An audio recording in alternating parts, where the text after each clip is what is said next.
Prologue. Alam, n'oublie pas de faire les lits. Accroche vos chemises de nuit et le pyjama de ton frère. Et je ne veux pas voir vos pantoufles traîner par terre. Range aussi les jeux de Jade. Aère les chambres. Je fermerai les fenêtres plus tard. Alam se lève de table, pose son bol vide dans l'évier et le remplit d'eau. Puis elle va dans la chambre, qu'elle partage avec sa petite sœur Nisrine. Elle fait son lit, et celui de la petite qui cherche à l'aider, en posant son oreiller à l'envers. Pas comme ça, lui explique la grande en mettant l'oreiller à l'endroit, tu vois. Le joli dessin, c'est au-dessus. Puis, Alam ouvre grand la fenêtre et la cale, avec les crochets, pour qu'elle ne claque pas au premier courant d'air. Ensuite, elle passe dans la chambre de son frère. « Maman, je ne trouve pas le pantalon du pyjama de Jade. Demande-lui où. Cherche-le. Ton frère est en train de boire son lait. Ne le dérange pas. » Finalement, la fillette trouve le pantalon sous le lit.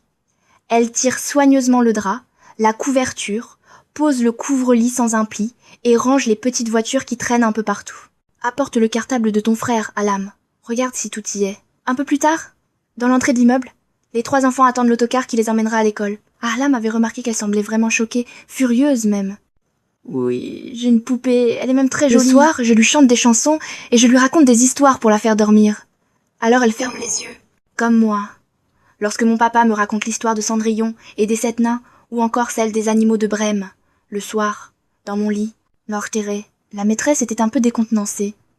Alam et ses camarades écoutaient, attentifs, curieux de savoir le fin mot de ce débat.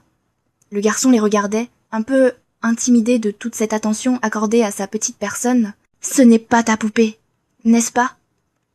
avait repris la maîtresse. « Si !» avait-il soufflé, un peu étonné de l'insistance de son éducatrice à le pousser à se dédire. « Ce n'est pas possible. C'est la poupée de ta sœur, n'est-ce pas ?»« Je n'ai pas de sœur, madame. »« Alors, c'est la poupée de ta cousine. »« Je n'ai pas de cousine, madame. »« Ou de ta voisine, alors. »« Je n'ai pas de voisine, madame. »« C'est ma poupée à moi. »« Peut être, mais ce n'est pas un jouet pour les filles. Va t'amuser avec Nisrine et vos poupées. » Il y avait donc bien des jouets pour garçons et des jouets pour filles. Pourquoi ? Comment savoir les reconnaître ? Qui avait le pouvoir de décider ce qui était réservé aux garçons et ce qui était convenable pour les filles ?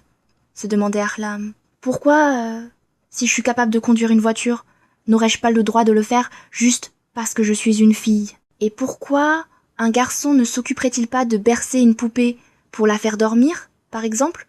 Ou bien ne lui donnerait-il pas à manger ? Elle se rappela alors une scène qu'elle avait vécue en classe.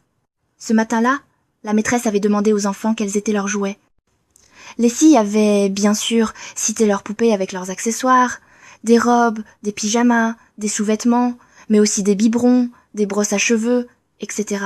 Les garçons avaient cité des voitures, des déguisements de cow-boys et d'indiens, des mécanos, et même des fusils et des revolvers. C'est bien, les enfants, les avait félicités la maîtresse. Un garçon avait alors levé la main. Moi aussi, j'ai une poupée. Comment ? Une poupée ? Toi, un garçon ? S'était exclamée la maîtresse. Seules les poupées échappaient, étrangement, aux caprices toujours exaucés du garçon. C'était pratiquement le seul interdit opposé par les parents au désir de leur fils. Non, Jade, tu ne touches pas les poupées. C'est honteux pour un garçon de jouer avec des poupées. Ça, c'est pour les filles.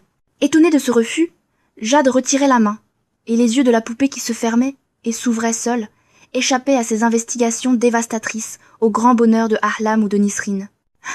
Les poupées, c'était donc leur domaine réservé, mais elle ne comprenait pas bien pourquoi. Un jour, c'était le 8e anniversaire de Jade. Le garçon se vit offrir une Mercedes SLK à moteur électrique. Une vraie. On pouvait s'y asseoir et la faire avancer ou reculer, en appuyant sur une manette et une pédale, et tourner à gauche ou à droite à l'aide d'un volant. Une vraie voiture, quoi, à la taille d'un enfant. Jade battait des mains et s'installa dans le véhicule. Mais il eut du mal à synchroniser les mouvements de ses pieds sur les pédales et le maniement du volant. Le petit véhicule heurta le pied de la table basse, qui se renversa en fracassant une bonbonnière sur le carrelage, cogna dans la vitrine qui se fendit, et s'immobilisa finalement coincé, entre le bras d'un canapé et le mur. Furieux, Jade se mit à pleurer et tapa avec rage du poing et des pieds sur la carrosserie. « J'aime pas cette voiture. Elle ne marche pas. Je ne la veux pas, » cria-t-il. Il fallut l'extraire du véhicule comme un accidenté de la route que l'on tire d'une épave sinistrée. Pendant qu'on emportait la victime trépignante et hurlante, Ahlam se glissa sur le siège de la Mercedes immobilisée et, en 2 temps, 3 mouvements, la dégagea en effectuant une marche arrière impeccable, vira à gauche, puis, zigzagant adroitement entre les meubles, atteignit sans encombre le long couloir qui menait à l'entrée. Là, elle fit un demi-tour marche arrière, marche avant parfait et repartit dans l'autre sens. Tout à coup, un cri strident retentit. « C'est ma voiture! Sors de là !» hurla Jade. « Mais tu ne sais pas la conduire !» répliqua la fillette. « Moi je sais. Si tu veux, je t'apprendrai. Sors d'ici! C'est ma voiture! Je ne veux pas apprendre! Va-t'en, j'ai pas besoin de toi! » Et le garçon furieux attrapa sa sœur par les cheveux pour la tirer hors du véhicule. C'est alors que maman intervient. « Jade a raison, Alam. Cette voiture est à lui. Toi, tu as tes poupées. Les voitures, ce n'est pas pour les filles. Mais je sais très bien la conduire. Mieux que lui. » Aïe. Ahlam avait 12 ans, Jade 10 et Nisrine 5. Ahlam était donc la grande et Jade était son frère. Ça, elle l'avait compris très vite, dès l'arrivée de Jade. Un jour, vers l'âge de 4 ans, la fillette jouait avec son ours, en peluche qu'elle cajolait, en lui racontant une histoire. Le garçon la vit et voulut s'emparer de l'ourson. « Ahlam, prête ton nounours à ton frère, » dit maman. « Mais il est à moi !»« Oui, mais prête-le lui. C'est ton frère et tu es la grande. » Alors la fillette tend son nounours au garçon. Celui-ci s'en saisit, tente, sous le regard angoissé de sa sœur, de lui arracher un œil, puis, n'y arrivant pas, il jette la peluche par terre. Ahlam se précipite pour la ramasser et vérifie si ce barbare de petit frère n'a pas éborgné son compagnon, son cher confident. Plus tard, il lui fallut ainsi prêter au garçon son dernier cadeau d'anniversaire.